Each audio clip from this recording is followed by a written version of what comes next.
Yo soy la doctora Fátima y te doy la bienvenida a tu clase. Bienvenidos sean a Sinapsis Médica, un canal 100% dedicado a ti, estudiante de medicina. Tal vez estés en primer año o en último año, tal vez en internado o dando tu servicio social. No importa, incluso si seas un médico ya titulado, siempre es bueno estar en continuo aprendizaje. Yo soy la doctora Fátima Santander Ayora y espero que esta no sea la última vez que nos veamos. Permíteme orientarte para seguir aprendiendo o repasando aquello que vimos hace mucho tiempo, o tal vez repasar temas que son nuevos para ti y no los entiendes del todo. Si viste el título de hoy vamos a comenzar con un tema que es de suma importancia que nosotros conozcamos, y es aprender acerca de la célula. ¡Comencemos! Para poder hablar acerca de la célula, nosotros debemos de conocer primero los niveles de organización biológica. Nosotros como médicos no estamos evaluando únicamente un solo cuerpo, sino que estamos evaluando distintas estructuras que están en conjunto. Y para ello, y conocer cómo funciona adecuadamente el cuerpo, debemos entender desde la parte más pequeñita hasta la más grande.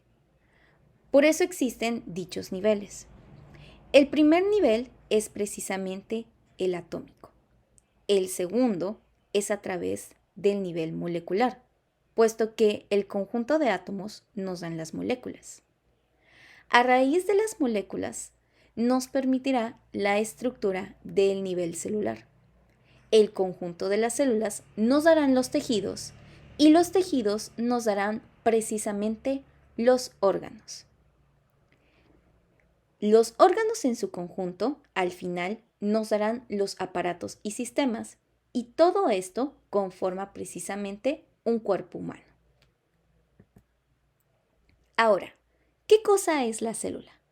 Para comenzar, la célula es la unidad básica, estructural y funcional de nuestro cuerpo. La célula tiene la capacidad de especializarse. ¿Qué significa esto? Que todas las células que conforman a nuestro cuerpo tienen algún trabajo en específico. Hay algunas que pertenecen al sistema nervioso, otras al sistema endocrino, otras que precisamente son del sistema cardíaco y así sucesivamente. Por lo tanto, tenemos una gran diversidad de las células. Ahora, cabe mencionar que las células tienen funciones en común, como por ejemplo que las células pueden reaccionar a través de la combinación del oxígeno con las macromoléculas como carbohidratos, grasas y proteínas. Estas reacciones nos dan precisamente algo que se conoce como ATP. Y esto es por medio de las famosas vías metabólicas, que son de los primeros temas que se ven dentro de la materia de bioquímica. A raíz de este ATP, que es prácticamente una moneda de intercambio, nosotros obtenemos energía. También todas las células tienen la capacidad de liberar productos en líquidos circundantes a través de un proceso que se le conoce como exocitosis. El día de hoy hablaremos precisamente de este concepto y de su concepto que es prácticamente un antónimo, que es la endocitosis. Entonces, prácticamente la endocitosis que va a permitir el paso de estas moléculas como carbohidratos, grasas, proteínas. En la exocitosis, pues se van a deshacer los desechos posteriores a esas reacciones. Así que podríamos decir de manera chistosa que la célula come y también va al baño. Otra de las funciones generales de la célula es que puede reproducirse a través de procesos que conocemos como mitosis y meiosis, que hablaremos próximamente. Ahora bien, en la célula va a estar rodeada por un compartimiento que se le conoce como compartimiento extracelular, en el cual encontramos líquido extracelular. Este líquido extracelular va a estar rico de los elementos que requerirá la célula para que pueda obtener energía. Y estos elementos precisamente van a estar entrando y saliendo por distintos medios de transporte. El líquido extracelular precisamente lo vamos a encontrar dentro de la conformación de la sangre. Quiero decir que la sangre no es un líquido, sino que es un tejido, pero dentro de su conformación podemos encontrar células, plasma y líquido extracelular. Dentro de las células vamos a encontrar otro compartimiento, que es el compartimiento intracelular y que encontraremos el líquido intracelular. Entonces, este espacio es donde precisamente se reciben los elementos que están afuera y que al mismo tiempo se preparan los elementos que ya no se requieren para que puedan salir. Algo muy importante que debes de saber es que el cuerpo está aproximadamente compuesto entre un 60 hasta un 70% de agua. Y la mayoría de esta agua se encuentra dentro de las células, es decir, en el compartimiento intracelular. Y solo una mínima parte se encuentra en el compartimiento extracelular. Elementalmente, ¿cómo se conforma la célula? La célula se conforma a través del protoplasma y del citoplasma. Cuando estamos hablando acerca del protoplasma, nos referimos a todas las sustancias que se encuentran en la célula, como por ejemplo el agua, los electrolitos, las proteínas, los lípidos y los carbohidratos. Y cuando estamos hablando acerca del citoplasma, es el medio acuoso que prácticamente conforma el cuerpo de la célula y que dentro de él vamos a encontrar unas estructuras que se les conocen como organelos. Así que prácticamente una célula es como si fuera un cuerpo bien pequeñito y cada una de sus organelos va a tener un trabajo en específico para que ésta pueda funcionar. Hablando de los organelos, en esta imagen los podemos visualizar. Aquí están las vesículas secretoras, los centriolos, el nucleolo, el núcleo, el retículo endoplásmico agranular, también tenemos uno granular, el citoplasma, el ribosoma, los microtúbulos, la membrana plasmática, la cromatina, lisosoma, mitocondria, envoltura nuclear y el complejo de Golgi o también conocido como aparato de Golgi. En un futuro video voy a hablar específicamente de qué trabajan cada una de estas estructuras. Ahora, si tuviéramos que decir cuáles son las partes más importantes de la célula, entonces tendríamos estas tres: la membrana plasmática, el citoplasma y también el núcleo. La membrana plasmática de ley la encuentras en todas las células. Esta membrana precisamente es permeable porque de esta manera va a permitir tanto la salida como la entrada de elementos que se requieren en la célula para que ésta trabaje. Además que la membrana plasmática va a estar precisamente rodeando a la célula. Es como si la estuviera encapsulando. De esta manera quedan por dentro todos los organelos. Además de que estará separando tanto el compartimiento interno del compartimiento externo que rodea a nuestra célula. Y además que la membrana plasmática nos va a permitir la comunicación entre célula y célula. Luego tenemos el citoplasma, que como su propio nombre lo dice, está conformado por el citosol.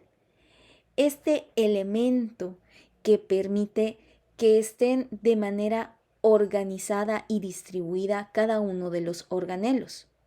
Estos organelos son estructuras subcelulares con distintos trabajos. Y también en la célula se debe de mantener una homeostasis a través del trabajo en equipo de estos organelos. Acabo de mencionar un concepto muy importante, la homeostasis. La homeostasis es lo que se le conoce como el equilibrio del medio interno del cuerpo. Pero, ¿qué cosa es eso, doctora? Verán, nuestro cuerpo trabaja precisamente en coordinación. Es decir, todos los aparatos y sistemas van a aportar para que nuestro cuerpo humano trabaje como uno solo. Y esta homeostasis obviamente es aplicable a cada uno de los niveles biológicos. Luego tenemos el núcleo. Este núcleo es el organelo más grande que tiene la célula y es como si fuera su cerebro, porque este va a permitir dirigirla para que pueda trabajar. Y además almacena algo muy importante, el ADN, que es la información genética que nos servirá dentro de los procesos de replicación para obtener más células. Ahora, como dije, hoy vamos a hablar acerca de la membrana plasmática, que es de suma importancia que se entienda el cómo trabaja, el cómo está constituida, porque a partir de ello entenderemos temas como son el transporte de membrana. En primer lugar, la membrana plasmática está mayormente conformada de fosfolípidos. Los fosfolípidos son la combinación de lípidos y de un grupo fosfato, pero también podemos encontrar en ella proteínas, carbohidratos e incluso colesterol.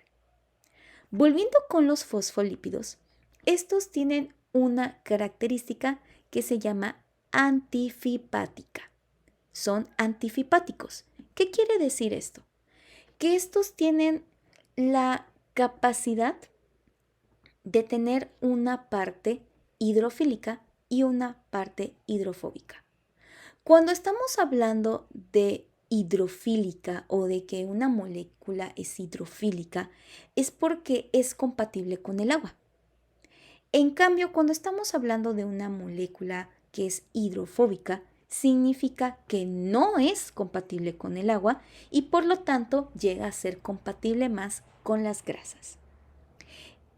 Verán aquí que tenemos un pequeño dibujito coqueto que hice, en donde precisamente podemos encontrar cómo están conformados estos fosfolípidos. La primera parte, que es esta redonda, es la parte polar. Y precisamente esta parte polar está compuesta de fósforo, ¿sí? Por eso la P. Entonces, recuerden, la parte polar por el elemento de fósforo, P de polar y P de fósforo. Y esta parte polar, pues es precisamente hidrofílica. Y es importante que sea hidrofílica porque esta parte es la que va a estar en contacto con líquido, tanto el líquido extracelular como el líquido intracelular. Pero, ¿cómo es posible eso que también esté en contacto con el líquido intracelular? En un momento le explico. La segunda parte por la cual está constituida los fosfolípidos es la no polar y esta es hidrofóbica, por lo tanto es compatible con las grasas. Debido a esta formación, la membrana plasmática no tiene una capa, sino que tiene dos. Y esta doble capa fosfolipídica permite que las partes polares de la primera capa esté precisamente en contacto con el líquido extracelular y la segunda capa pues estará en contacto con el líquido intracelular. Precisamente por la compatibilidad que se tiene ante el agua, se organiza de esta manera y las partes hidrofóbicas pues se acumulan y se amarañan entre sí. Ahora, esta parte no polar, como dije, no entra agua ni tampoco permite moléculas hidrosolubles. Por lo tanto, podemos decir que la conformación de la membrana plasmática es un tanto caprichosa. Entonces es muy selectiva. A través de ello, precisamente tenemos transporte selectivo. Este transporte selectivo va a permitir que haya una entrada directa en algunas moléculas y hay otras que no, sino que necesitarán la ayuda de un tipo de proteína para que puedan entrar directamente. Es como si algunas moléculas pues sí son VIP y entran de manera directa y otras no. Son las que tienen que conocer a un amigo para poder entrar a la célula. Entonces, este transporte selectivo precisamente se va a dar a través de las proteínas de membrana. Y tenemos dos tipos de proteínas de membrana. Unas que se llaman periféricas, que las dibujé de color moradito, y se conocen precisamente como periféricas porque están en la periferia, válgase la redundancia, es decir, que se encuentran por fuera. Mientras que tenemos a las integrales, que son el segundo tipo. Estas integrales no se van a encontrar de manera externa únicamente, sino que estas van a poder atravesar a la membrana y van a ir desde la capa externa hasta la capa interna. Ahora, los fosfolípidos y las proteínas pues no están distribuidas de una manera homogénea, sino que es diversificada. Y por lo tanto, ese tipo de conformación se le conoce como mosaico fluido. Hablando de las proteínas, tenemos que las proteínas nos van a ayudar en la membrana plasmática para que ésta pueda mantener su estructura. También nos va a permitir el transporte de cada uno de los elementos, ya sea adentro o afuera, porque lo acabo de decir, habrán elementos que van a poder entrar en la membrana plasmática a través de los poros que tienen y otros no, sino que requerirán de proteínas que sean su propio transporte para que entren a la célula. Además que requeriremos de unas proteínas que se les conocen como enzimas. Las enzimas lo que hacen son reacciones químicas de las cuales nos permiten obtener elementos que requiera la célula. También las proteínas pueden trabajar como receptores hormonales. ¿Qué cosa es un receptor? Es prácticamente un sitio el cual va a permitir que una molécula o incluso en este caso una hormona pueda unirse a la membrana plasmática y pueda penetrarla para que pueda entrar a la célula. Como bien dije, también los carbohidratos conforman una parte de la membrana plasmática, aunque estos se van a encontrar exclusivamente por fuera, es decir, en el exterior.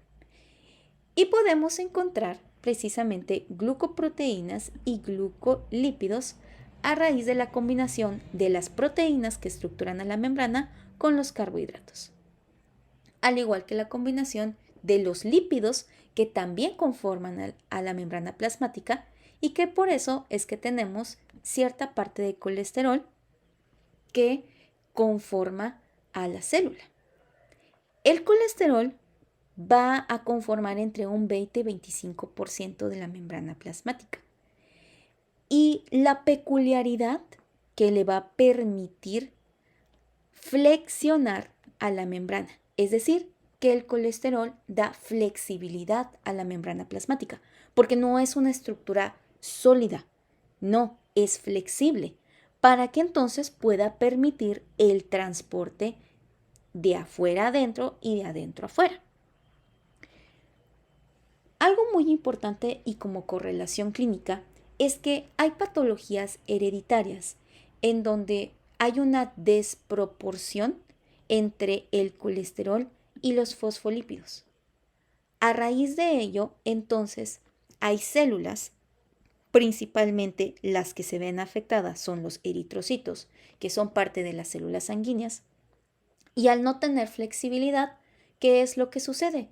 Que entonces no pueden moverse. Así que cuando está en el torrente sanguíneo, ¿qué es lo que va a suceder? Las células se transportan, ¿sí? Se mueven. Pero entonces en el caso de los eritrocitos, si no tienen la flexibilidad para poderse mover, entonces estos se van a acumular en el torrente sanguíneo y por lo tanto van precisamente a tapar ese torrente sanguíneo y no van a permitir el fluido de la sangre. Ahora, como bien dije, la célula tiene que comer. Para ello, nos permite, mediante los procesos de difusión y de transporte activo, el paso de moléculas y partículas. Cuando hablamos de difusión, es un movimiento simple que hacen las moléculas para que puedan entrar de manera facilitada a la célula. Y cuando estamos hablando del transporte activo, entonces es cuando estas moléculas requieren precisamente de proteínas transportadoras para que puedan entrar hacia el compartimiento intracelular. Pero para ello también tenemos un proceso sumamente importante que se le conoce como endocitosis. Pero entonces, ¿cuál sería o cómo podríamos diferenciar cuándo aplica una difusión y un transporte activo a cuando aplica una endocitosis? Muy fácil. Esto se va por tamaño, porque la difusión y el transporte activo son para moléculas y partículas pequeñas. En cambio, en la endocitosis vamos a utilizarla con moléculas y partículas de gran tamaño. Posiblemente tú ya hayas leído un poco del tema y sabrás que existen 3 tipos de endocitosis. Prácticamente las 3 funcionan de la misma manera. Solamente hay algunas diferencias que comentaré en un momento. Primero voy a hablar de manera generalizada cómo es este proceso de endocitosis. Primero llega una macromolécula o puede ser también alguna partícula grande, como tal vez una bacteria. El caso es que esta macromolécula o partícula de gran tamaño se va a acercar a la periferia de nuestra membrana. Ahora, ¿qué es lo que va a suceder? Esta molécula se va a colocar y va a tener una unión a través de unos orificios que van a tener receptores. Y precisamente estos receptores están unidos a dichos orificios que van a estar alrededor de cada uno de los fosfolípidos. Estos orificios se les conocen como las hendiduras de membrana. Ahora, una vez que la molécula se haya unido hacia sus receptores, entonces se va a permitir un movimiento de invaginación, que quiere decir que esta molécula va a ir penetrando de poco a poco a nuestra membrana. ¿Sí? Todavía en este segundo paso no se rompe por completo. ¿Por qué? Porque en esta invaginación va a permitir que la estructura de la membrana se vuelva de distinta forma. Y esto es a raíz de que inferiormente a esta membrana tenemos fibras de proteínas que se les conoce como clatrina, actina y miosina. Y estas nos permiten flexibilidad también dentro de la estructura de la membrana. Por lo tanto, va a permitir la invaginación de la molécula. para que de esta manera nos vayamos al dibujo número 3. Como se darán cuenta, estas proteínas permiten la flexibilidad para que pueda entrar la molécula y que de esta manera puedan ir acercándose los extremos que se obtuvieron a raíz de la entrada de la molécula. A raíz de ello y por ese cambio en la estructura de la membrana, la molécula ya se encontrará adentro, para que al finalizar, una vez que los extremos se unan, entonces vamos a poder cerrar la parte de la membrana plasmática que tuvo que abrirse para que entrara la molécula.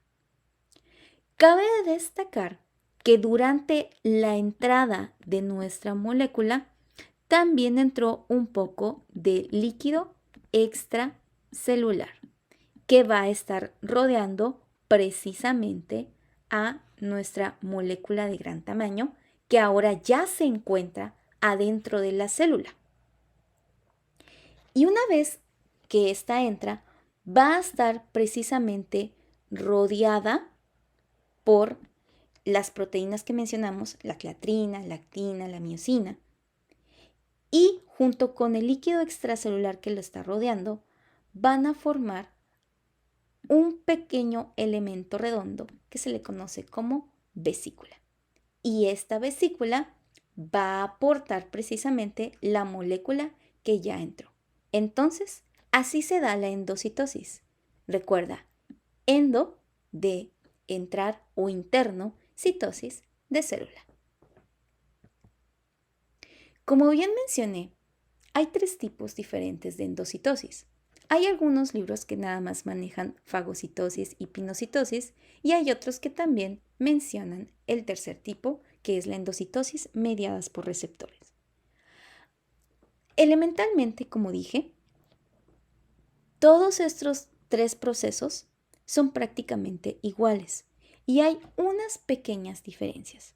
Por ejemplo, en el caso de la fagocitosis, solamente se da en partículas grandes, mientras que la pinocitosis solamente trabaja en macromoléculas. Entonces, pinocitosis, moléculas y fagocitosis estamos hablando acerca de partículas grandes. La fagocitosis es muy importante porque actúa dentro de procesos inmunológicos y la fagocitosis nos permite precisamente la fagocitación de bacterias, de células muertas o incluso de restos de tejidos. Doctora, pero usted acaba de decir que la fagocitosis nada más permite que puedan entrar partículas grandes y pues una partícula es más pequeña que una célula. Recuerda, cuando la célula sufre apoptosis, que es el proceso en que una célula muere, esta comienza a desintegrarse. Entonces prácticamente lo que se está fagocitando son partículas muertas de la célula. Ahora, esta es una característica importante. Tanto en la fagocitosis como en la pinocitosis existe una invaginación. Pero si se dan cuenta, esta imagen es una representación de la fagocitosis. Aquí en la fagocitosis hay un elongamiento de los extremos que forman precisamente algo que conoceremos como pseudópodos. Son como una especie de pies, por eso son pseudópodos, de podos de pies, que van a permitir que sea aún más rápido el que pueda adentrarse la bacteria o la célula o el tejido o la partícula grande que quiere entrar a la célula.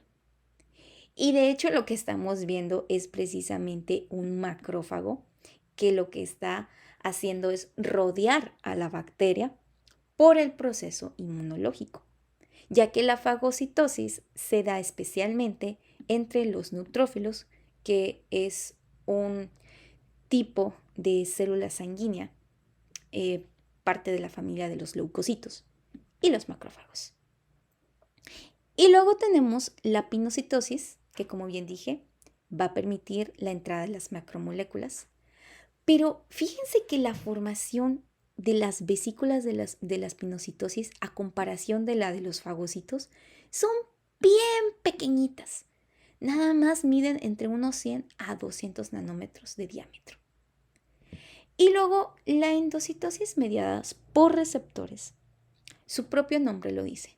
Requeriremos de receptores que puedan precisamente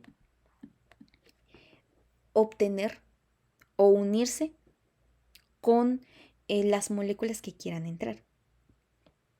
Aunque este tipo de endocitosis cabe mencionar que solo comprende áreas muy pequeñas de la membrana plasmática y que este tipo es súper exclusivo, es lo más VIP que puede tener una proteína o una molécula, porque solamente una molécula específica va a poder tener su propio receptor, una proteína receptora que la va a recibir para que de esa manera pues pueda entrar. Entonces esto es de lo más top. Ahora, como bien dijimos, la célula come, pero también necesita excretar. Entonces, este proceso para que la célula pueda deshacerse de los desechos que no requiere o incluso pueda darle salida a elementos que ésta procesa es a través de la exocitosis, la cual es salida de elementos hacia nuestro compartimiento extracelular. De manera sencilla, prácticamente la exocitosis es el proceso a la inversa de la endocitosis. Esta viene a raíz también de la formación de una vesícula. Pero esta vesícula puede darse principalmente por dos cosas. La primera es que esta sea una vesícula de proteínas que precisamente fueron hechas a raíz del aparato de Golgi, porque una de las funcionalidades del aparato de Golgi precisamente es la formación de vesículas para que éstas puedan transportar proteínas que deben de ir fuera de la célula. Ahora, otro escenario es que esta vesícula esté conllevando cuerpos residuales. ¿Por qué? Porque posterior a que dentro de nuestras células ya llegara la vesícula con la molécula o partícula, pues llega a estimular a los lisosomas, que estos lisosomas son precisamente uno de los organelos de la célula, y estos lisosomas lo que hacen es precisamente llegar a digerir el elemento que haya entrado. Y posterior a su digestión, entonces se forma una nueva vesícula con cuerpos residuales. Entonces prácticamente son los desechos de la célula después de que haya digerido los nutrientes. Así que lo que está haciendo esta vesícula es transportarse hasta que llegue de nueva cuenta a la periferia de nuestra membrana plasmática. A raíz de eso, entonces, esta vesícula se irá fusionando con la membrana plasmática hasta que llegue un momento en que la vesícula se rompe. Una vez que la vesícula se rompa, entonces va a poder darle salida a los elementos de esta, ya sea proteínas o los cuerpos residuales. Posterior a ello, cuando la vesícula entonces se ha roto, entonces los elementos que llegan precisamente a quedarse fuera de la célula, algunos llegan a fusionarse dentro de la membrana plasmática, haciendo que ésta pueda recuperar su homogeneidad. Vean, esto es sencillo, realmente no está tan difícil. Endocitosis es que entrará la molécula o la partícula y exocitosis es que ésta saldrá. Hasta aquí la clase del día de hoy. ¿Qué te pareció? Espero que te haya ayudado. Recuerda que para un conocimiento completo se requiere de estudiar. Por eso te comparto la bibliografía que precisamente utilicé, que la puedes encontrar en la caja de descripción. Antes de irme, un pequeño pop quiz. Escríbeme en los comentarios las diferencias que aprendiste entre endocitosis y exocitosis. Te comparto también mis redes sociales para que puedas conocerme un poco más y también puedas tener acceso a ciertos datos de medicina que estaré publicando. Nos vemos la próxima semana y recuerda, estudia mucho y juega mucho. Adiós.